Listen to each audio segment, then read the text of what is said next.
ଶୂଦ୍ର ଦଳିତ ପଛୁଆ ବର୍ଗ ଓ ମହିଳାମାନେ ଯେଉଁମାନେ ଆଜି ସମାଜର ମୁଖ୍ୟ ସ୍ରୋତରେ ଆଗେଇ ନିଜକୁ ଉନ୍ନତ କରିବା ସହ ମାନ ସମ୍ମାନ ଓ ସ୍ୱାଭିମାନ ସହ ଜୀବନଯାପନ କରୁଛନ୍ତି, ସେମାନଙ୍କ ମଧ୍ୟରୁ ଅଧିକାଂଶ କହନ୍ତି କି ଏହା ମୋର ଭାଗ୍ୟରେ ଥିଲା, ଏହା ମୋ ପ୍ରତି ଭଗବାନଙ୍କ କୃପା ଓ କରୁଣା, କିମ୍ବା କହନ୍ତି ଏହା ମୋର ପୂର୍ବଜନ୍ମର ପୁଣ୍ୟର ଫଳ, କିମ୍ବା ଏହା ମଧ୍ୟ କହନ୍ତି ଯେ ଏହା ମୋର ଅକ୍ଳାନ୍ତ ପରିଶ୍ରମର ଫଳ। ଏହି ଶୂଦ୍ର ପଛୁଆ ଦଳିତ ବର୍ଗର ଲୋକଙ୍କର କ'ଣ ପୂର୍ବଜମାନଙ୍କର କୌଣସି ଭାଗ୍ୟ ନଥିଲା? ନା ସେମାନେ ପରିଶ୍ରମ କରୁନଥିଲେ? କିମ୍ବା କ'ଣ ତାଙ୍କ ପ୍ରତି ଭଗବାନଙ୍କ କୃପା ଓ କରୁଣା ନଥିଲା ଯେ ସେମାନେ ଶହ ଶହ ବର୍ଷ ଧରି ଦଳିତ, ପତିତ, ନିଷ୍ପେଷିତ ଓ ଅବହେଳିତ ହୋଇ ଆସୁଥିଲେ? ସାଥିଓଁ, ଅନେକ ଶୂଦ୍ର, ଅନେକ ଦଳିତ, ଅନେକ ମହିଳା ମଧ୍ୟ ପ୍ରଶ୍ନ କରନ୍ତି ଆଉ କହନ୍ତି ଯେ ବାବା ସାହେବ ଡକ୍ଟର ଆମ୍ବେଦକର ଆମକୁ ଦେଇଛନ୍ତି କ'ଣ? ସମ୍ବିଧାନ ଆମକୁ ଦେଇଛି କ'ଣ? ବାବା ସାହେବ ତ ଦଳିତମାନଙ୍କ ନେତା, ତାଙ୍କର ଅବଦାନ ତ କେବଳ ଦଳିତମାନଙ୍କ ପାଇଁ, ଆମମାନଙ୍କ ପାଇଁ ତାଙ୍କର ଅବଦାନ କ'ଣ? ନା ସତା ବନ୍ଧୁ, ବାବା ସାହେବଙ୍କ ରଚିତ ସମ୍ବିଧାନ ଦଳିତ, ଶୋଷିତ, ପଛୁଆ ବର୍ଗ ଓ ମହିଳାମାନଙ୍କୁ ଯାହା ଦେଇଛି ତାଙ୍କର ପୂର୍ବ ସାତ ପିଢ଼ି ମଧ୍ୟ ତାହା ଦେଇପାରିନଥିଲେ ଓ ପ୍ରଦାନ କରିପାରିନଥିଲେ ତାଙ୍କର ନିଜସ୍ୱ ହକ୍ ଓ ଅଧିକାର। ଆଜି ସମ୍ବିଧାନ ସେମାନଙ୍କୁ ତାହା ଦେଇଛି ଯାହା ବଳରେ ସେମାନେ ସାବ୍ୟସ୍ତ କରିପାରିଛନ୍ତି ନିଜର ହକ୍ ଅଧିକାରକୁ। ଆଜି ଦଳିତ ବର୍ଗ, ପଛୁଆ ବର୍ଗ ଓ ମହିଳାମାନଙ୍କୁ ଗର୍ବ ଓ ଗୌରବର ସହ ଯେଉଁ ବଞ୍ଚିବାର ସ୍ୱାଧୀନତା ଦେଇଛି ତାହା କେବଳ ସମ୍ବିଧାନ ପାଇଁ। ସାଥିଓଁ, ସାଦର ସମ୍ମାନ ସହ ସ୍ୱାଗତ କରୁଛି ଲଜିକାଲ ରିଲେଟିଭ୍ ଆଣ୍ଡ ଫ୍ୟାକ୍ଟ ଚ୍ୟାନେଲକୁ। ଇଏ ହେଉଛି ଡିସକ୍ଲେମର। ପ୍ରାକୃତିକ ସମ୍ପଦରେ ଭରପୁର ଏହି ଆମ ଭାରତ, ଜ୍ଞାନର କେନ୍ଦ୍ରବିନ୍ଦୁ ଭାରତ। ଏହି ଆମ ଦେଶରେ 4 ବେଦ, 18 ପୁରାଣ, 100ରୁ ଅଧିକ ଉପନିଷଦ, ଅନେକ ପ୍ରକାର ସ୍ମୃତି, ଶ୍ରୁତି, 33 କୋଟି ଦେବାଦେବୀ, ଶହ ଶହ ମୁନି ଋଷି, ଅସଂଖ୍ୟ ମନ୍ଦିର, ଧର୍ମପୀଠ, ଧର୍ମଥଳ ଥିବା ସତ୍ତ୍ୱେ ମଧ୍ୟ ଦୀର୍ଘ ଶହ ଶହ ବର୍ଷ ଧରି ଗୁଲାମ ଥିଲା ମୋଗଲ ଓ ଇଂରେଜମାନଙ୍କ ହାତରେ। ମୋଗଲ ଓ ଇଂରେଜମାନେ ଶାସନ କରୁଥିଲେ ଭାରତୀୟମାନଙ୍କୁ। ସେମାନେ ତାଙ୍କ ଶାସନରେ ବ୍ୟସ୍ତ ରହୁଥିଲେ ଓ କାଳେ କୌଣସି ଅସୁବିଧା ନ ହେବ କିମ୍ବା ଲୋକଙ୍କ ଭିତରେ ସଂଘର୍ଷ ନ ହେବ, ବିଦ୍ରୋହ ନ ହେବ ବୋଲି ହସ୍ତକ୍ଷେପ କରୁନଥିଲେ ଭାରତର ପୁରାତନ ନୀତି ନିୟମ ତଥା ମୁଖ୍ୟତଃ ସାମାଜିକ ବ୍ୟବସ୍ଥାକୁ। ତେଣୁ ବର୍ଷ ବର୍ଷ ଧରି ପ୍ରଚଳିତ ଥିଲା ମହର୍ଷି ମନୁଙ୍କ ରଚିତ ମନୁସ୍ମୃତି ଆଧାରରେ ଭାରତର ସାମାଜିକ ବ୍ୟବସ୍ଥା, ଆର୍ଥିକ ବ୍ୟବସ୍ଥା, ଭାରତର ଦଣ୍ଡ ବ୍ୟବସ୍ଥା ଓ ଅନ୍ୟାନ୍ୟ ନୀତି ନିୟମ। ହିନ୍ଦୁ ଧର୍ମର ମୂଳ ଗ୍ରନ୍ଥ ମନୁସ୍ମୃତି ଅନୁସାରେ ଥିଲା ବର୍ଣ୍ଣ ବ୍ୟବସ୍ଥା 4 ବର୍ଣ୍ଣ: ବ୍ରାହ୍ମଣ ବର୍ଣ୍ଣ, କ୍ଷତ୍ରିୟ ବର୍ଣ୍ଣ, ବୈଶ୍ୟ ଓ ଶୂଦ୍ର ବର୍ଣ୍ଣ। ପ୍ରଥମ 3ଟି ବର୍ଣ୍ଣରେ ହେଉଥିଲା ବ୍ରତୋପନୟନ ସଂସ୍କାର। ତେଣୁ ଏମାନଙ୍କୁ କୁହାଯାଉଥିଲା ଦ୍ୱିଜ, ଅର୍ଥାତ୍ ବ୍ରାହ୍ମଣ, କ୍ଷତ୍ରିୟ ଓ ବୈଶ୍ୟ ଏହି 3 ବର୍ଣ୍ଣକୁ କୁହାଯାଉଥିଲା ଦ୍ୱିଜ।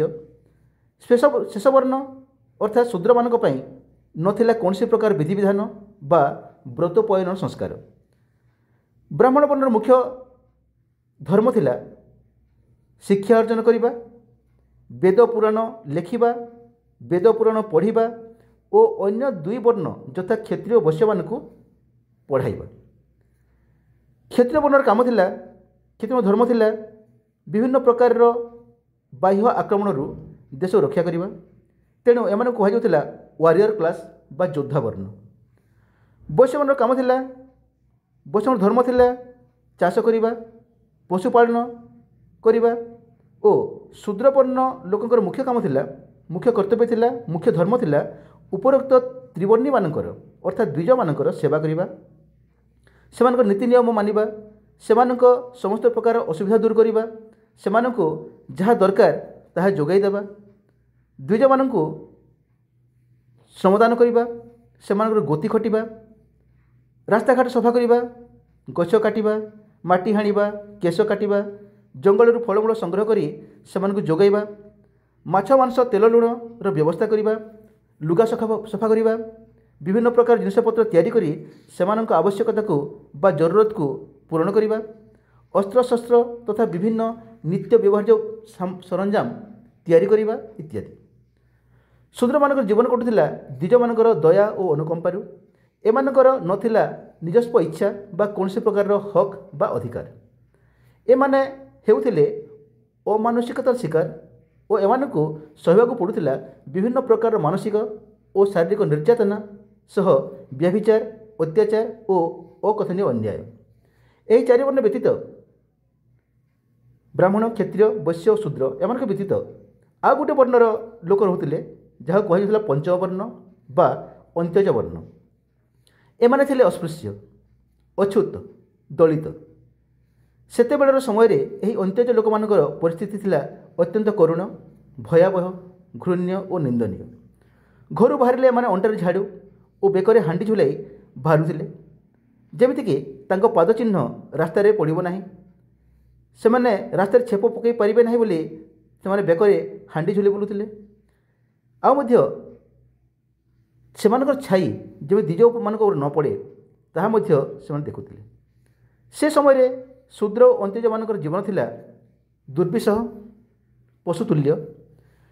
ତ୍ରିବର୍ଣ୍ଣୀମାନେ ଅର୍ଥାତ୍ ବ୍ରାହ୍ମଣ ବର୍ଣ୍ଣ, କ୍ଷତ୍ରିୟ ବର୍ଣ୍ଣ ଓ ବୈଶ୍ୟ ବର୍ଣ୍ଣ ଏହି ଶୂଦ୍ର ଓ ଅନ୍ତ୍ୟଜମାନଙ୍କୁ ଦେଖୁଥିଲେ ଅତ୍ୟନ୍ତ ଘୃଣ୍ୟ ଓ ନିନ୍ଦିତ ଦୃଷ୍ଟିରେ। ଶୂଦ୍ରମାନଙ୍କ ପରି ସେ ସମୟରେ ମଧ୍ୟ ଆଉ ଏକ ବର୍ଣ୍ଣ, ଯାହାକୁ ମହିଳା ବର୍ଣ୍ଣ କୁହାଯାଏ, ସେହି ମହିଳା ବର୍ଣ୍ଣମାନେ ବଞ୍ଚିତ ହେଉଥିଲେ ସେମାନଙ୍କ ହକ୍ ଓ ଅଧିକାରରୁ ଓ ସେମାନଙ୍କୁ ବିବେଚନା କରାଯାଉଥିଲା ଗୋଟିଏ ବସ୍ତୁ ରୂପେ ଓ ପରିଗଣିତ ହେଉଥିଲେ ଶୂଦ୍ର ଭାବରେ। ଏହି ପ୍ରଚଳିତ ମନୁସ୍ମୃତିକୁ ଆଉ ଏକ ଗୋଷ୍ଠୀ ଥିଲେ, ଆଉ ଏକ ସମ୍ପ୍ରଦାୟ ଥିଲେ, କିଛି ବର୍ଗର ଲୋକେ ଥିଲେ ଯେଉଁମାନେ ଏହି ମନୁସ୍ମୃତି ପାଳନ ନ କରି ମନା କରିଦେଇ ଏମାନଙ୍କ ସହ ରହିବାକୁ ମଧ୍ୟ ପସନ୍ଦ ନ କରି ସେମାନେ ଚାଲିଗଲେ ବଣ, ପାହାଡ଼, ପର୍ବତ, ଜଙ୍ଗଲ ଇତ୍ୟାଦିକୁ ଓ ସେମାନେ ଭିନ୍ନ ଏକ ସମାଜ ଗଢ଼ି ନିଜେ ସେମାନେ ତିଆରି କଲେ ସେମାନଙ୍କ ହିତରେ ନୀତି ନିୟମ ଓ ସାମାଜିକ ବ୍ୟବସ୍ଥା। ଏମାନେ ଏହି ପାଞ୍ଚଟି ବର୍ଣ୍ଣ ବ୍ରାହ୍ମଣ, କ୍ଷତ୍ରିୟ, ବୈଶ୍ୟ, ଶୂଦ୍ର ଓ ଅନ୍ତ୍ୟଜ ବର୍ଣ୍ଣରେ ନଥାଇ ସେମାନଙ୍କୁ କୁହାଗଲା ଜଙ୍ଗଲୀ ବା ଆଦିବାସୀ। ଏମାନେ ସାମିଲ ନଥିଲେ ହିନ୍ଦୁ ଧର୍ମର ବର୍ଣ୍ଣ ବ୍ୟବସ୍ଥାରେ। ଅର୍ଥାତ୍ କହିବାକୁ ଗଲେ ଅନ୍ତ୍ୟଜ ବର୍ଗ ଓ ବନବାସୀ ଜଙ୍ଗଲୀ ବର୍ଗର ଲୋକେ ନଥିଲେ ହିନ୍ଦୁ ଧର୍ମର ବର୍ଣ୍ଣ ବ୍ୟବସ୍ଥାରେ, ବା ଏମାନଙ୍କୁ ହିନ୍ଦୁ କୁହାଯାଉନଥିଲା, ବା ଏହି ଦୁଇ ବର୍ଣ୍ଣ ଯଥା ଅନ୍ତ୍ୟଜ ବର୍ଣ୍ଣ ଓ ବନବାସୀ ବର୍ଣ୍ଣ ଏହି ଲୋକେ ହିନ୍ଦୁ ଧର୍ମରୁ ସମ୍ପୂର୍ଣ୍ଣ ପୃଥକ ଥିଲେ, ସମ୍ପୂର୍ଣ୍ଣ ଅଲଗା ଥିଲେ। ଭାରତ ଇଂରେଜମାନଙ୍କ କବଳରୁ ମୁକ୍ତି ପାଇ ସ୍ୱାଧୀନ ହେଲା 1947 ଅଗଷ୍ଟ 15 ତାରିଖରେ ଓ ନିଜସ୍ୱ ଶାସନ ବ୍ୟବସ୍ଥା ସମ୍ବିଧାନ ଲାଗୁ ହେଲା 1950 ଜାନୁଆରୀ 26 ତାରିଖରେ। ସ୍ୱାଧୀନ ଭାରତର ବର୍ଣ୍ଣ ବ୍ୟବସ୍ଥାକୁ ପ୍ରଶ୍ରୟ ଦେଲା ନାହିଁ ଭାରତୀୟ ସମ୍ବିଧାନ ଓ ଭାରତୀୟମାନଙ୍କୁ କେତେକ ବର୍ଗରେ ବିଭାଜିତ କରାଗଲା, ଯଥା general category, OBC category, SC category, ST category, ସଂଖ୍ୟାଲଘୁ କ୍ୟାଟାଗୋରୀ ଇତ୍ୟାଦି। ମନୁଶାସନ ବ୍ୟବସ୍ଥାରେ ଯେଉଁମାନେ ଶୂଦ୍ର ବର୍ଣ୍ଣରେ ପରିଗଣିତ ହେଉଥିଲେ, ଅର୍ଥାତ୍ ଶୂଦ୍ର ବର୍ଣ୍ଣ ଯେଉଁମାନେ ଥିଲେ ଯଥା ମାଳି, ତେଲି, ବଢ଼େଇ, କମାର, ସୁନାରୀ, ଗୌଡ଼, ଗୁଡ଼ିଆ, କୁଷ୍ଟା, ତନ୍ତୀ, ପାତ୍ର, କୁର୍ମୀ, ଖଟୁଆ, କୁମ୍ଭାର, ଲୁହୁରା, ସାହୁ, ମହନ୍ତ ଇତ୍ୟାଦି ଯେଉଁ ଶୂଦ୍ର ଥିଲେ ଏମାନଙ୍କୁ ସ୍ଥାନିତ କରାଗଲା ଓବିସି ବା ଏସିବିସି ବା ପଛୁଆ ଶ୍ରେଣୀରେ। ଆଉ ବାକି ଯେତେ ବର୍ଗ ଶୂଦ୍ର ରହିଲେ ଯଥା ଧୋବା, କେଉଁଟ, କୈବର୍ତ୍ତ, ଧୀବର, ଭଣ୍ଡାରୀ ଇତ୍ୟାଦିଙ୍କୁ ଓ ଏମାନଙ୍କ ସହ ଅନ୍ତ୍ୟଜମାନଙ୍କୁ ମିଶାଇ କୁହାଗଲା ଏସସି ବା ଅନୁସୂଚିତ ଜାତି। ଏହି ଧୋବା, କେଉଁଟ, ଭଣ୍ଡାରୀ, କୈବର୍ତ୍ତ, ଧୀବର ଏମାନେ ସମସ୍ତେ ସ୍ପୃଶ୍ୟ ଥିଲେ, କିନ୍ତୁ ଯେଉଁମାନେ ଦଳିତ ଥିଲେ, ପଞ୍ଚମ ବର୍ଣ୍ଣର ଲୋକ ଥିଲେ, ଯେଉଁମାନେ ହିନ୍ଦୁ ଧର୍ମରେ ନଥିଲେ, ଅର୍ଥାତ୍ ଅନ୍ତ୍ୟଜ ବର୍ଣ୍ଣମାନେ ଯଥା ଡମ୍, ପାଣ, ଗଣ୍ଡା, ଘାସି, ଚମାର, ମୁଚି, ଚାଣ୍ଡାଲ, ହାଡ଼ି, ସାପୁଆ, କେଲା, ତୁରୀ, ମାହାର, ମେଘୱାଲ, ବାଲ୍ମୀକି ସମାଜ, ବେତେରା ସମାଜ ଇତ୍ୟାଦି ନିମ୍ନ ତଥା ଅନୁସୂଚିତ ଜାତି, କିନ୍ତୁ ସ୍ୱାଧୀନ ଭାରତରେ ଆଜି ପର୍ଯ୍ୟନ୍ତ ସେମାନେ ଅଚ୍ୟୁତ, ଅସ୍ପୃଶ୍ୟ ଓ ଦଳିତ ଶ୍ରେଣୀରେ। ଯେଉଁମାନଙ୍କୁ ଜଙ୍ଗଲୀ ବା ବନବାସୀ କୁହାଯାଉଥିଲା, ଯେଉଁମାନେ ହିନ୍ଦୁ ଧର୍ମକୁ ମାନୁନଥିଲେ, ମନୁ ବ୍ୟବସ୍ଥାକୁ ମାନୁନଥିଲେ, ଯେଉଁମାନେ ଜଙ୍ଗଲ, ପାହାଡ଼, ପର୍ବତକୁ ଯାଇ ନିଜର ଜୀବନଯାପନ କରୁଥିଲେ, ଯଥା ମୁଣ୍ଡା, ଖଡ଼ିଆ, କୋଲ, ଓରାମ, କିଷାନ, କନ୍ଧ, ମିର୍ଦ୍ଧା, ସୌରା, ସାନ୍ତାଳ, ବିଞ୍ଝାଲ, ବଞ୍ଜାରା ଇତ୍ୟାଦି କୁହାଗଲା ସ୍ୱାଧୀନ ଭାରତରେ ଏସଟି ବା ଅନୁସୂଚିତ ଜନଜାତି। ସାଥିୟ, ଆଜିର ପ୍ରସଙ୍ଗ ଭାରତର ସମ୍ବିଧାନ ଶୂଦ୍ର ତଥା ଦଳିତମାନଙ୍କୁ ଦେଇଛି କ'ଣ? ଏହି ପ୍ରସଙ୍ଗର ମୁଖ୍ୟ ଆଧାର ହେଉଛି ପୁସ୍ତକ ସମ୍ବିଧାନ ଓ ପୁସ୍ତକ ମନୁସ୍ମୃତି। ଏଠାରେ ସୂଚୀ ଦେବାକୁ ଚାହେଁ ଯେ ଦଳିତ ଅର୍ଥ ଦଳିତ ବର୍ଗ ଅର୍ଥାତ୍ ଅନୁସୂଚିତ ଜାତି, ଅନୁସୂଚିତ ଜନଜାତି ଓ ସମସ୍ତ ପଛୁଆ ବର୍ଗ ବା ଓବିସି ବର୍ଗ, ଯେଉଁମାନେ ମନୁଙ୍କ ବ୍ୟବସ୍ଥାରେ ଥିଲେ ନିମ୍ନ ତଥା ଅବହେଳିତ ଦଳିତ ବର୍ଣ୍ଣରେ। ଏହି ଦଳିତ ବର୍ଗର ଅଧିକାଂଶ ନାଗରିକ ସମ୍ବିଧାନ ସମ୍ବନ୍ଧରେ ଅଜ୍ଞ। ଏମାନେ ସମ୍ବିଧାନକୁ ଠିକ୍ ଭାବରେ ନା ପଢ଼ିଛନ୍ତି, ନା ବୁଝିଛନ୍ତି, ନା ସମ୍ବିଧାନକୁ ଜାଣିଛନ୍ତି। ଭାରତର ସମସ୍ତ ପୁସ୍ତକମାନଙ୍କ ଠାରୁ ଶ୍ରେଷ୍ଠ ଓ ସମ୍ମାନନୀୟ ପୁସ୍ତକ ହେଉଛି ସମ୍ବିଧାନ, ଯାହା ମାଧ୍ୟମରେ ପରିଚାଳିତ ହେଉଛି ଭାରତର ଶାସନ ବ୍ୟବସ୍ଥା। ପୂର୍ବରୁ ଭାରତର ଶାସନ ବ୍ୟବସ୍ଥା ପ୍ରଚଳିତ ହୋଇଥିଲା ମନୁଙ୍କ ଶାସନ ବ୍ୟବସ୍ଥା ଅନୁସାରେ, କିନ୍ତୁ ଭାରତ ସ୍ୱାଧୀନ ହେଲା ପରଠାରୁ ମନୁଙ୍କ ଶାସନ ବ୍ୟବସ୍ଥା ଆଉ କାମ କଲା ନାହିଁ, ଆଉ ପରିଚାଳିତ ହେଲା ସମ୍ବିଧାନ ମାଧ୍ୟମରେ। ସମାନତା ଭିତ୍ତିରେ ସମସ୍ତ କ୍ଷେତ୍ରରେ ଭାରତର ନାଗରିକଙ୍କୁ ଦେଇଛି ସମାନ ହକ୍ ଅଧିକାର, ସମାନ ସୁଯୋଗ, ସମାନ ସହଯୋଗ ଏହି ସମ୍ବିଧାନ। କିନ୍ତୁ ଏହି ଦଳିତ ବର୍ଗ ଆଜି ପର୍ଯ୍ୟନ୍ତ ଅବଗତ ନୁହନ୍ତି ସମ୍ବିଧାନ ଉପରେ। ତେଣୁ ଏପର୍ଯ୍ୟନ୍ତ ତାଙ୍କ ମନରେ ଜାଗ୍ରତ ହୋଇନାହିଁ ତାର୍କିକ ମନୋଭାବ, ବୈଜ୍ଞାନିକ ଚିନ୍ତାଧାରା ଓ ବିକଶିତ ହୋଇନାହିଁ ବୌଦ୍ଧିକ ଜ୍ଞାନ। ସାମ୍ବିଧାନିକ ଚେତନାର ପ୍ରଚାର ଓ ପ୍ରସାରର ଘୋର ଅଭାବ ଦେଖାଯାଏ ଏହି ଦଳିତ ବର୍ଗଙ୍କର ଓ ଏଥିପାଇଁ ଆଜି ପର୍ଯ୍ୟନ୍ତ ଏମାନେ ସମାଜରେ ଅବହେଳିତ। ଆମେ ଜାଣିଛୁ ଶ୍ରୋତାବନ୍ଧୁ, ଯେଉଁ ଦେଶର ସମସ୍ତ ନାଗରିକ ସମ୍ବିଧାନ ଅଭିମୁଖୀ ସେ ଦେଶ ସେତେ ଉନ୍ନତ ଓ ସେତେ ସମୃଦ୍ଧ। ଉଦାହରଣ ସ୍ୱରୂପ ନିଆଯାଇପାରେ ଆରବ ଦେଶରେ ରହିଛି ତୈଳର ଭଣ୍ଡାର, ଅର୍ଥାତ୍ ଆରବ ଦେଶ ହେଉଛି ଧନର ଗନ୍ତାଘର। କିନ୍ତୁ ସେ ଦେଶ ବିକାଶର ପଛରେ, କାରଣ ଧର୍ମାନ୍ଧତା ଯୋଗୁଁ ଏହି ଦେଶର ନାଗରିକମାନେ ବିକଶିତ କରିପାରୁନାହାନ୍ତି ତାଙ୍କର ତାର୍କିକ ଜ୍ଞାନକୁ, ତାଙ୍କର ବୌଦ୍ଧିକ ଜ୍ଞାନକୁ ଓ ଜାଗ୍ରତ ହୋଇପାରୁନାହିଁ ସେମାନଙ୍କର ବୈଜ୍ଞାନିକ ଚିନ୍ତାଧାରା। ଆମେରିକା, ରୁଷିଆ, ଚୀନ, ଜାପାନ, ଜର୍ମାନ ଇତ୍ୟାଦି ରାଷ୍ଟ୍ର ସମ୍ବିଧାନ ବିମୁଖୀ। ସେମାନେ ସମ୍ବିଧାନ ଉପରେ ବହୁତ ବିଶ୍ୱାସ କରନ୍ତି। ତେଣୁ ଏହି ରାଷ୍ଟ୍ରଗୁଡ଼ିକ ଉନ୍ନତ ଓ ବିକଶିତ। ଆଜି ଦେଖିବାକୁ ଗଲେ ଆମେରିକା ସମସ୍ତ ଦେଶର ଶୀର୍ଷରେ। ଏହାର ଏକମାତ୍ର କାରଣ ହେଉଛି ଯେ ଆମେରିକା ଗୋଟିଏ ଦେଶ ଯିଏକି ବିଜ୍ଞାନକୁ ହିଁ ବିଶ୍ୱାସ କରେ ଓ ଏଥିପାଇଁ ପ୍ରତିବର୍ଷ ସେ କରିଥାଏ ବୈଜ୍ଞାନିକ ମହାସଭା ଓ ନିମନ୍ତ୍ରଣ କରେ ସମସ୍ତ ଦେଶର ବିଜ୍ଞାନବାଦୀ ବୈଜ୍ଞାନିକମାନଙ୍କୁ। ସେମାନଙ୍କଠାରୁ ହାତେଇ ନିଏ ବୈଜ୍ଞାନିକ ଜ୍ଞାନକୌଶଳ ଓ ଅଜସ୍ର ଧନ ଖର୍ଚ୍ଚ କରେ ବିଜ୍ଞାନ ସମ୍ବନ୍ଧୀୟ ଗବେଷଣାରେ। ଏହା ବ୍ୟତୀତ ଆହୁରି କେତେ ଦେଶ ଅଛନ୍ତି ଯେଉଁମାନଙ୍କଠାରେ ସମ୍ବଳ ଅଛି, କିନ୍ତୁ ବୈଜ୍ଞାନିକ ଚେତନା ନଥିବାରୁ ସେ ଦେଶଗୁଡ଼ିକ ଅବହେଳିତ ଓ ଅବନତଗାମୀ। ପ୍ରାକୃତିକ ସମ୍ବଳରେ ଭରା ଭାରତ ଓ ନିଜକୁ ଗର୍ବ ଅନୁଭବ ହୁଏ କି ମୁଁ ହେଉଛି ଏକ ଭାରତୀୟ ବୋଲି। ଧନ୍ୟବାଦ ସେହି ମହାପୁରୁଷମାନଙ୍କୁ ଯେଉଁମାନେ ସୁନିୟୋଜିତ ଚିନ୍ତାଧାରାରେ ଗଢ଼ିଥିଲେ ଭାରତକୁ ଓ ଚିନ୍ତା କରିଥିଲେ ଭାରତକୁ ସାରା ବିଶ୍ୱର ସର୍ବାଗ୍ରେ ଶୀର୍ଷକୁ ପହଞ୍ଚାଇବାକୁ ବିକାଶର ମାର୍ଗରେ। ଗୌତମ ବୁଦ୍ଧଙ୍କର ସମାନତା ନୀତି, ଜାତିଜନକ ମହାତ୍ମା ଗାନ୍ଧୀଙ୍କର ଅହିଂସା ତଥା ସ୍ୱାଧୀନତା ଅଭିଯାନ, ସର୍ଦ୍ଦାର ପଟେଲଙ୍କ ନୂତନ ଭାରତ ଗଠନ ନୀତି, ଡକ୍ଟର ଭୀମରାଓ ଆମ୍ବେଦକରଙ୍କ ରଚିତ ଓ ପ୍ରଣୀତ ସମ୍ବିଧାନ ଓ ସେହି ସମ୍ବିଧାନକୁ ନିର୍ଭୟ ତଥା ଦମ୍ଭର ସହ ଲାଗୁ କରିଥିବା ପ୍ରଥମ ପ୍ରଧାନମନ୍ତ୍ରୀ ଜବାହରଲାଲ ନେହେରୁଙ୍କ ପାଇଁ ଆମ ଦେଶ ଆଜି ଧନ୍ୟ। ଏହି ଦେଶର ସମସ୍ତ ନାଗରିକ ଏମାନଙ୍କଠାରେ ଚିରକୃତଜ୍ଞ। ସାଥିୟ, ଆପଣମାନେ ଜାଣିଛନ୍ତି ଯେ ଭାରତର ସମ୍ବିଧାନ ସାରା ବିଶ୍ୱର ସର୍ବବୃହତ୍ ସମ୍ବିଧାନ। ଅନେକ ଦେଶର ଭଲ ଭଲ ନୀତି ନିୟମକୁ ସ୍ଥାନ ଦିଆଯାଇଛି ଭାରତର ସମ୍ବିଧାନରେ। ସମ୍ବିଧାନ ସମ୍ବନ୍ଧରେ ନ ଜାଣିଲେ, ସମ୍ବିଧାନ ସମ୍ବନ୍ଧରେ ନ ବୁଝିଲେ କିମ୍ବା ସମ୍ବିଧାନ ଅନୁସାରେ କାମ ନ କଲେ ଆହୁରି ଅନେକ ବର୍ଷ ଲାଗିଯିବ ଭାରତକୁ ବିଶ୍ୱର ଶୀର୍ଷରେ ପହଞ୍ଚିବାକୁ।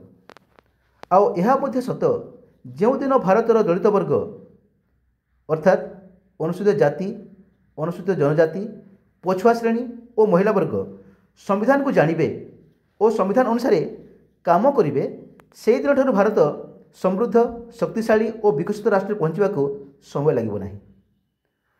ସମ୍ବିଧାନକୁ ଜାଣିବାର ସମ୍ପୂର୍ଣ୍ଣ ଅଧିକାର ରହିଛି ଭାରତର ସମସ୍ତ ନାଗରିକଙ୍କୁ। ଏହି ଦଳିତ ବର୍ଗ ଓ ମହିଳାମାନେ କହନ୍ତି ଯେ ସମ୍ବିଧାନ ଆମକୁ ଦେଇଛି କ'ଣ? ଏହି ପ୍ରଶ୍ନ ମଧ୍ୟ ଯଥାର୍ଥ, କାରଣ ଏମାନେ ସମ୍ବିଧାନ ସମ୍ବନ୍ଧରେ ଅଜ୍ଞ, ସମ୍ବିଧାନକୁ ଜାଣିବାକୁ ବା ପଢ଼ିବାକୁ ମଧ୍ୟ ଆଗ୍ରହୀ ନୁହନ୍ତି। ତେଣୁ ଏମିତି ପ୍ରଶ୍ନ କରିବା ତାଙ୍କ ମତରେ ବାସ୍ତବିକ। ପ୍ରକୃତ ଶ୍ରୋତାବନ୍ଧୁ, ସମ୍ବିଧାନ ମହିଳାମାନଙ୍କୁ କ'ଣ ବା ନ ଦେଇଛି? ପୂର୍ବରୁ ମହର୍ଷି ମନୁଙ୍କ ଆଇନ କାନୁନ ଚାଲୁଥିଲା ଓ ମହର୍ଷି ମନୁଙ୍କ ଆଇନ କାନୁନ ଅନୁସାରେ ଯେଉଁ ମହିଳାମାନେ ବିବେଚିତ ହେଉଥିଲେ ଶୂଦ୍ର ବର୍ଣ୍ଣରେ,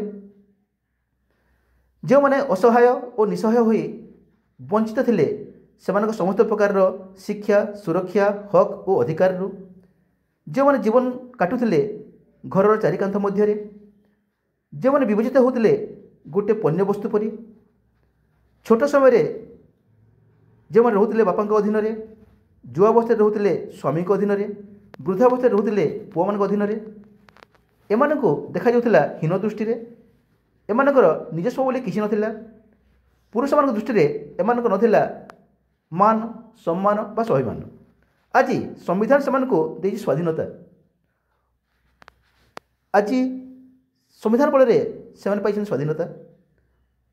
ଅନୁସୂଚିତ ଜାତି, ଜନଜାତି, ପଛ ଶ୍ରେଣୀମାନଙ୍କର ମଧ୍ୟ ଆଗରୁ ବା ପୂର୍ବରୁ ବା ମନୁବାଦୀ ବ୍ୟବସ୍ଥାରେ ନଥିଲା ଶିକ୍ଷାର ଅଧିକାର, ଧନ ସଞ୍ଚୟ କରିବାର ଅଧିକାର, ଜମିବାଡ଼ି ରଖିବାର ଅଧିକାର, କୃଷି ବା ପଶୁପାଳନ କରିବାର ଅଧିକାର, ଆଉ ମଧ୍ୟ ଅସ୍ତ୍ର ଧରିବାର ଅଧିକାର ନଥିଲା, ନିଜର ମତ ବ୍ୟକ୍ତ କରିବାର ଅଧିକାର ନଥିଲା, ବିଭିନ୍ନ ଅନୁଷ୍ଠାନରେ ଚାକିରି କରିବାର ଅଧିକାର ନଥିଲା, ଏପରିକି ଭଲ ପିନ୍ଧିବା, ଭଲ ଖାଇବା, ଭଲରେ ରହିବାର ଅଧିକାର ମଧ୍ୟ ନଥିଲା। ସର୍ବସମ୍ମୁଖରେ ଠିଆ ହୋଇ କଥା ହେବାର ଅଧିକାର ନଥିଲା। ଦେବାଳୟମାନଙ୍କରେ ପ୍ରବେଶ ଅଧିକାର ନଥିଲା। ଜୀବନ କିମ୍ବା ବ୍ୟକ୍ତିଗତ ସ୍ୱାତନ୍ତ୍ର୍ୟ ଅଧିକାର ନଥିଲା। ତାଙ୍କର ଅଧିକାର ନଥିଲା କୌଣସି ପେଶା, ବୃତ୍ତି ବା ବାଣିଜ୍ୟ ବ୍ୟବସାୟ କରିବାକୁ। ମୁକ୍ତ ଭାବରେ ବିଚରଣ କରିବାର ଅଧିକାର ନଥିଲା। ସର୍ବସାଧାରଣରେ କୌଣସି ଆମୋଦପୂର୍ଣ୍ଣ ସ୍ଥାନରେ ମଧ୍ୟ ପ୍ରବେଶ ଅଧିକାର ନଥିଲା ଏବଂ ଆହୁରି ଅନେକ କିଛି। ଏମାନେ ମନୁଙ୍କ ସମାଜ ବ୍ୟବସ୍ଥା ଅନୁସାରେ ଶହ ଶହ ବର୍ଷ ପର୍ଯ୍ୟନ୍ତ ହୋଇଛନ୍ତି ଅତ୍ୟାଚାରିତ, ନିର୍ଯାତିତ ଓ ଅପମାନିତ। ଏଥିପାଇଁ ଏମାନେ ଆଜି ପର୍ଯ୍ୟନ୍ତ ଉନ୍ନତିର ମୁଖ୍ୟ ସ୍ରୋତରେ ପହଞ୍ଚି ପାରିନାହାନ୍ତି। ଭାଙ୍ଗିଯାଇଛି ଏମାନଙ୍କର ମେରୁଦଣ୍ଡ। ଆଜି ମଧ୍ୟ ଏମାନେ ଦୁର୍ବଳ, ଅବହେଳିତ ଓ ଦ୍ୱିଜବର୍ଗ ଏମାନଙ୍କୁ ଆଜି ମଧ୍ୟ ଦେଖୁଛନ୍ତି ହୀନ, ଘୃଣ୍ୟ ଓ କଟାକ୍ଷ ଦୃଷ୍ଟିରେ। ଏହି ପୂର୍ବ ପ୍ରଚଳିତ ବ୍ୟବସ୍ଥାର ତଥା ମନୁବାଦୀ ବ୍ୟବସ୍ଥାର ମୂଳୋତ୍ପାଟନ କରି ଆଜି ସମ୍ବିଧାନ କରିଛି ଏମାନଙ୍କର ସମସ୍ତ ପ୍ରକାରର ସମସ୍ୟାର ସମାଧାନ। ସମ୍ବିଧାନ ମାଧ୍ୟମରେ ଏହି ବର୍ଗର ଲୋକେ ପାଇଛନ୍ତି 3ଟି ମହତ୍ତ୍ୱପୂର୍ଣ୍ଣ ଅଧିକାର। ସାଥିୀ, ଆପଣ ଜାଣିଛନ୍ତି ଦ୍ୱିଜବର୍ଣ୍ଣମାନେ ଦଳିତ, ଶୂଦ୍ରମାନଙ୍କୁ, ଦଳିତମାନଙ୍କୁ ଓ ମହିଳାମାନଙ୍କୁ ସବୁ ଦେବାକୁ ଚାହୁଁଥିଲେ ମଧ୍ୟ ଗୋଟିଏ ଜିନିଷ ଦେବାକୁ ସେମାନେ ମୋଟେ ଚାହୁଁନଥିଲେ, ଆଉ ତାହା ହେଉଛି ଶିକ୍ଷା। ସେମାନେ ଠିକ୍ ଜାଣିଥିଲେ କି ଯଦି ଏହି ଦଳିତ ବର୍ଗ, ଶୂଦ୍ରବର୍ଗ ଓ ମହିଳାମାନେ ଶିକ୍ଷା ପ୍ରାପ୍ତ କରି ଶିକ୍ଷିତ ହୋଇଯାଆନ୍ତି, ଏମାନେ ଆମ ସହ ଯୁକ୍ତି କରିବେ, ଆମ ସହ ତର୍କ କରିବେ, ଆମ କଥାକୁ ମାନିବେ ନାହିଁ କିମ୍ବା ଆମର ନୌକର ଚାକର ଦାସତ୍ୱକୁ ସ୍ୱୀକାର କରିବେ ନାହିଁ। ଏଥିପାଇଁ ଶିକ୍ଷାର ଦ୍ୱାର ବନ୍ଦ କରିଦେଇଥିଲେ ଏହି ଦଳିତମାନଙ୍କ ପାଇଁ, ମହିଳାମାନଙ୍କ ପାଇଁ ଓ ଶୂଦ୍ରମାନଙ୍କ ପାଇଁ। କିନ୍ତୁ ସମ୍ବିଧାନ ଏହି ବର୍ଗର ଲୋକଙ୍କୁ ଯେଉଁ ପ୍ରଥମ ଅଧିକାର ଦେଇଛି ତାହା ହେଉଛି ଶିକ୍ଷାର ଅଧିକାର। ସ୍କୁଲ ବା ବିଦ୍ୟାଳୟ ବା ଶିକ୍ଷାନୁଷ୍ଠାନକୁ ପ୍ରବେଶର ଅଧିକାର, ନିଜର ଜ୍ଞାନ ବିକଶିତ କରିବାର ଅଧିକାର ଅନୁଚ୍ଛେଦ 15 ମାଧ୍ୟମରେ। ଶୂଦ୍ର ଓ ଅନ୍ତ୍ୟଜମାନଙ୍କ ପାଇଁ ଶିକ୍ଷା ଅର୍ଜନ କରିବାର ଅଧିକାର ନଥିଲା କିମ୍ବା ସ୍କୁଲ ପ୍ରବେଶ ଅଧିକାର ନଥିଲା। ଏମାନେ ପାଠ ପଢ଼ିପାରୁନଥିଲେ କିମ୍ବା ଜ୍ଞାନ ଅର୍ଜନ କରିପାରୁନଥିଲେ। ଏମାନଙ୍କ ଜୀବିକା ଥିଲା କେବଳ ଦ୍ୱିଜମାନଙ୍କ ସେବା କରିବା। ସ୍କୁଲ ବା ଶିକ୍ଷାନୁଷ୍ଠାନର ଦ୍ୱାର ବନ୍ଦ ଥିଲା ଏମାନଙ୍କ ପାଇଁ, କିନ୍ତୁ ସମ୍ବିଧାନ ଧାରା 15 ଏମାନଙ୍କ ପାଇଁ ଖୋଲିଦେଲା ଶିକ୍ଷାନୁଷ୍ଠାନର ପ୍ରବେଶ ଦ୍ୱାର। ଏମାନେ ସକ୍ଷମ ହେଲେ ଜ୍ଞାନ ବୁଦ୍ଧିର ବିକାଶ କରିବାକୁ ତଥା ବିଦ୍ୟା ଅର୍ଜନ କରିବାକୁ। ସମ୍ବିଧାନ ଦ୍ୱିତୀୟରେ ଆଉ ଏକ ମହାନ ଅଧିକାର ଦେଲା, ତାହା ହେଉଛି ଏମାନଙ୍କୁ ବିଭିନ୍ନ ସରକାରୀ ଅନୁଷ୍ଠାନରେ ଚାକିରି କରିବାର ଅଧିକାର। ଅନୁଚ୍ଛେଦ 16 ଓ 19 ମାଧ୍ୟମରେ। ଅନୁଚ୍ଛେଦ 15 ମାଧ୍ୟମରେ ତ ପାଇଲେ ପାଠ ପଢ଼ିବାର ସୁଯୋଗ ଓ ଅନୁଚ୍ଛେଦ 16 ଓ 19 ମାଧ୍ୟମରେ ଏମାନେ ନିଯୁକ୍ତି ପାଇଲେ ବିଭିନ୍ନ ପ୍ରକାରର ସରକାରୀ ଦପ୍ତରରେ।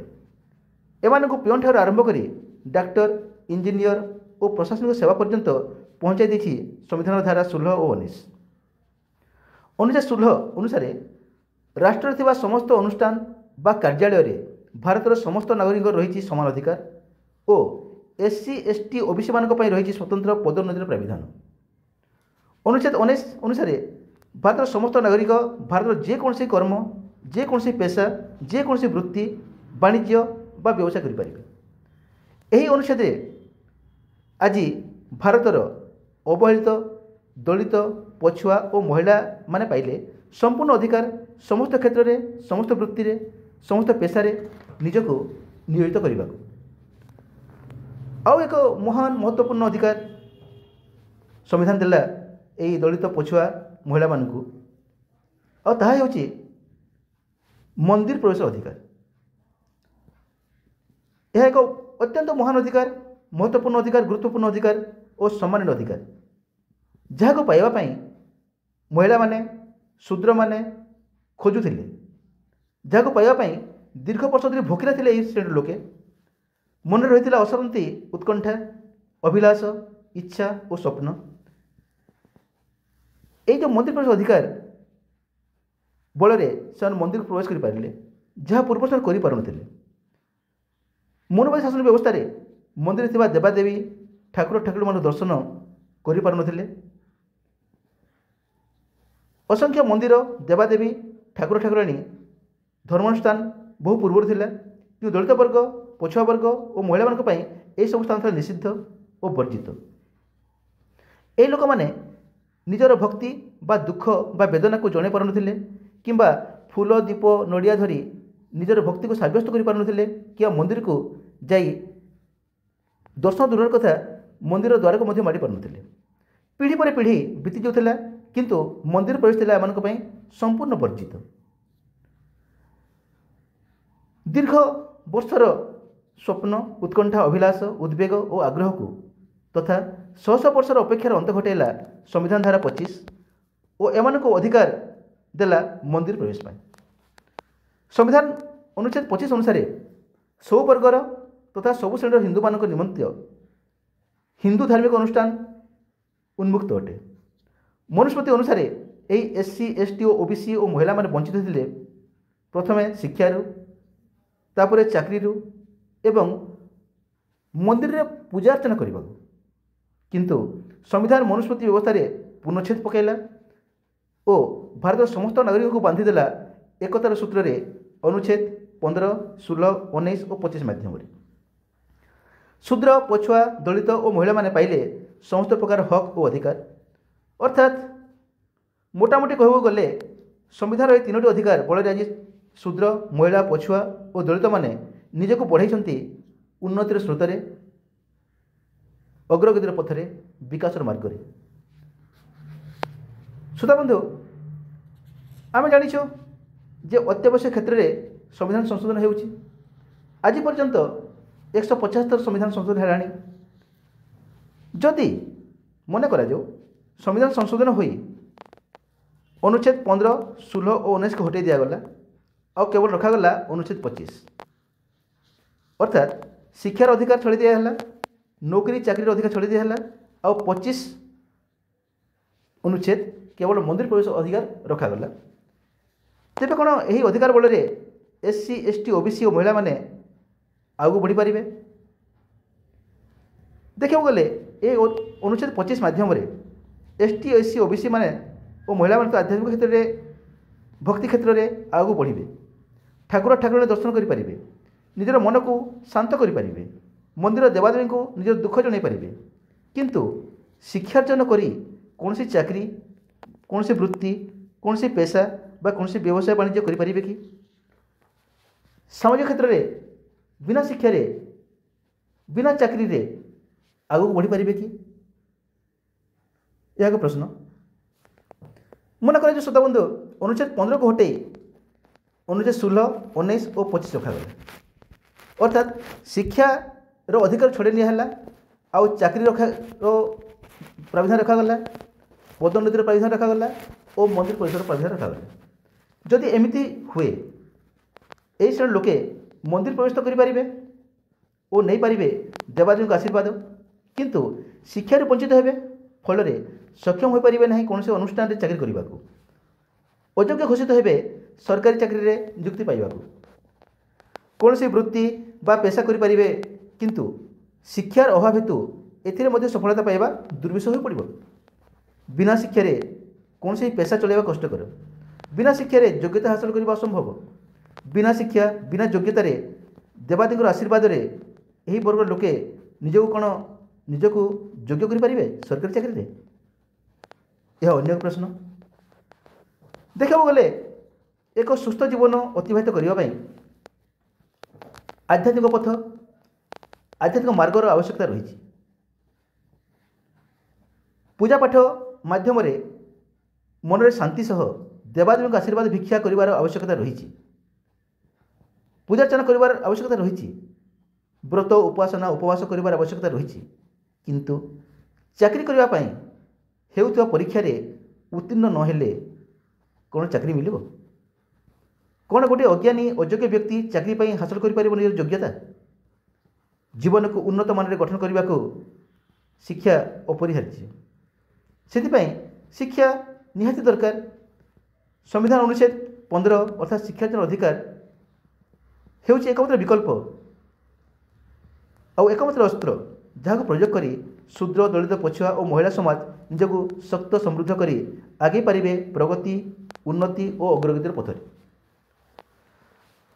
आरंभर आपने जानते ब्राह्मण धर्म थिला शिक्षार्जन करने और शिक्षा प्रदान करने। यही ब्राह्मणपन्न शिक्षा को अधिक गुरुत्व देइथिबारु और देउथिबारु आज से समस्त क्षेत्र में विस्तारित कर आधिपत्य। शिक्षार महत्व जानते से शिक्षार आवश्यकता कौन ताहा जानते। तेणु यही शिक्षार महत्व शिक्षार आवश्यकता ब्राह्मण मान शिखा उचित। यही शूद्र मैंने ब्राह्मण मान शिखा उचित। यही दलित मैंने शिखा उचित। यही महिला मैंने ओ ये ब्राह्मण मान को अनुसरण करने उचित। ये समस्त वर्ग लोके श्रोता बंधु ये तीनोटी सांविधानिक धारा मध्य धारा 15 देखा गले अत्यंत कठिन। अर्थात शिक्षार्जन करने एत सहज नुहे कि सरल नुहे। चाकरीटे निजक योग्य विवेचित करने आज दिन में गोटे बड़ चैलेंज। किंतु अनुच्छेद 25 देथिबा अधिकार जहाँकि हूँ मंदिर प्रवेश अधिकार यह अत्यंत सरल और सहज। अर्थात देखा गले अनुच्छेद 15 जेते कठिन अनुच्छेद 25 सेते सहज। कहीं मध्य बिना योग्यतार मंदिर को जाई देवादेवी को धूप दीप फूल नड़िया इत्यादि चढ़ाई निजर दुख वेदना जानीपारे। मुंडिया मारी हारी घरी करें। देवादेवी पूजा व्रत उपासना उपवास इत्यादि करने प्रकृति में शिक्षागत योग्यता नहीं। आवश्यक नहीं पाठ पढ़ा। मंदिर प्रवेश तर्कशील हवा दरकार नहीं। मंदिर प्रवेश आवश्यक नहीं ज्ञान अर्जन करने किंबा मंदिर प्रवेश पूजा करने पूजा पद्धति डिग्री हासिल करने कौन प्रकार आवश्यक नहीं। मंदिर प्रवेश अत्यंत सहज और सरल हो बोध हुए एथिपाई आज शूद्र समाज बिना कष्ट यही सहज पंथा को आपणे हो जाती मंदिराभिमुखी। जहाँ पाइबापी से शह शह वर्ष धरी भोगिला थे आकुल थे व्याकुल थे और शह शह वर्ष पर्यंत अनुतप्त हो अपेक्षा थे मंदिर भर प्रवेश और देवादेव मान दर्शन करने। से जहाँ भी हो शूद्र और दलित मान शह शह वर्षर अपेक्षार अंत घटाइला संविधान अनुच्छेद 25। श्रोता बंधु संविधान प्रणयन पूर्वर अर्थात इंग्रेज शासन काल में इंग्रेज सरकार भारत अधिनियम धारा 1932 लागू करी किछिटा उन्नति आनी पड़िथिला शूद्र और दलित मान महिला मान। किंतु इंग्रेज सरकार मध्य हारी जाइथिला ए मनोवादी व्यवस्थार केतक प्रथा और परंपरा को नहीं हारी जाइथिला और हारी जाई नीरव और निश्चल हो जाइथिला साधारणतः मंदिर में प्रवेश शूद्र मान कटकणा को नहीं। आज जदि शूद्र दलित और महिला माने मंदिर को जाई निजर आस्था विश्वास भरोसा और भक्ति जाहिर कर पारुछंती तार एकमात्र श्रेय हूँ बाबा साहेब डॉक्टर भीमराव अंबेडकर प्रणीत संविधान बल। किंतु अत्यंत दुखर कथा यह जे संविधान बल शूद्र समाज पाठ पढ़ी चाकरी करें बड़ बड़ अनुष्ठान मानक बड़ बड़ पद पदवी अधिष्ठित हेले। किंतु से भूल जाती शिक्षा अर्जन और उच्च उच्च पद पदवी से प्रदान कर किए अतार्किक भाव अतार्किक ज्ञान ସେମାନେ କହନ୍ତି ଏହା ମୋର ଭାଗ୍ୟରେ ଥିଲା, ଚାକିରି କରିବା ମୋର ଭାଗ୍ୟରେ ଥିଲା, ଏହା ମୋର ପୂର୍ବ ଜନ୍ମର ପୁଣ୍ୟ, ଏହା ଭଗବାନଙ୍କ ମୋ ପ୍ରତି କୃପା ଓ କରୁଣା। ଠିକ୍ ଅଛି, କିନ୍ତୁ ଯଦି ଅନୁଚ୍ଛେଦ 15, 16 ଓ 19 ନଥାନ୍ତା ତ ତାହେଲେ କ'ଣ ଆମେ ଚାକିରି ପାଇପାରିଥାନ୍ତେ?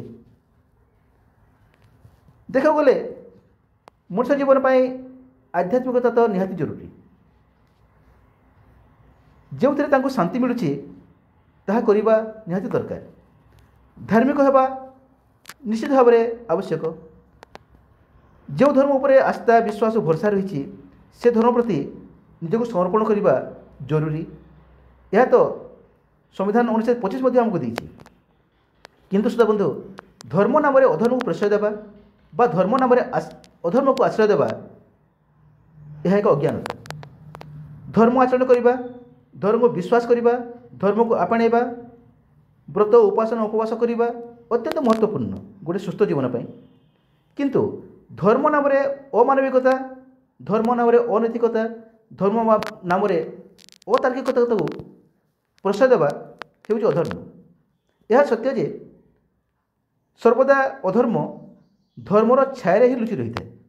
ସେଥିପାଇଁ ଧର୍ମ ଭିତରେ କ'ଣ ସବୁ ଅଧର୍ମ ରହିଛି ବା କ'ଣ ସବୁ ତେଣୁ ଶ୍ରୋତା ବନ୍ଧୁ, ଧର୍ମ ନାମରେ ଅଧର୍ମକୁ ପ୍ରଶ୍ରୟ ଦେବା ହେଉଛି ଅଧର୍ମ।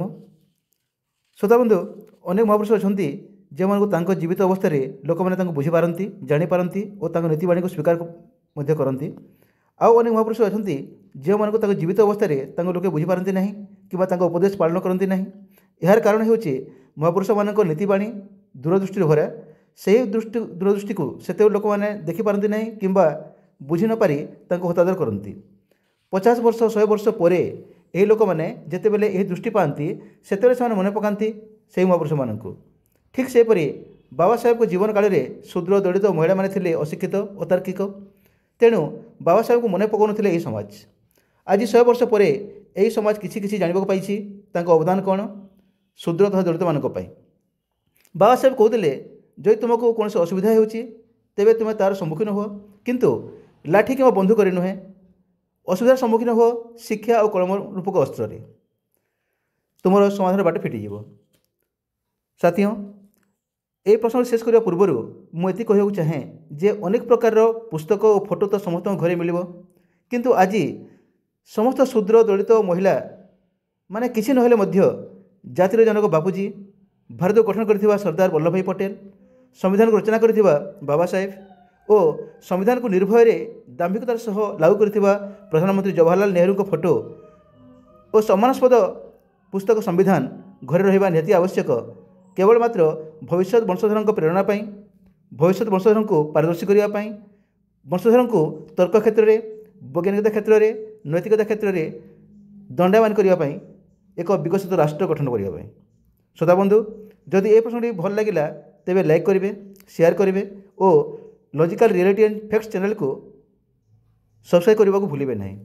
ଧନ୍ୟବାଦ।